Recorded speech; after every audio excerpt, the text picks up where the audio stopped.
আগামী দিনে ঢাকা সুশাসন পল্লবী রূপটুকের যে সমস্যাগুলো আছে এই সমস্যাগুলোর যদি আমরা মূলোৎপাটন করতে চাই তাহলে কর্নেল আব্দুল বাতেনকে নির্বাচিত করে আগামী দিনে পালন করেছেন।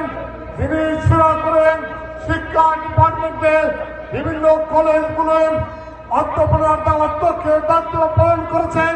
যিনি বর্তমানেও বিভিন্ন শিক্ষা প্রতিষ্ঠানের বিভিন্ন জায়গায় সামাজিক প্রতিষ্ঠান করার মাধ্যমে অবহেলিত বঞ্চিত মানুষের সেবা করে যাচ্ছেন। তিনি হচ্ছেন আমাদের প্রিয় মানুষ জনাব কর্নেল আব্দুল বাতেন।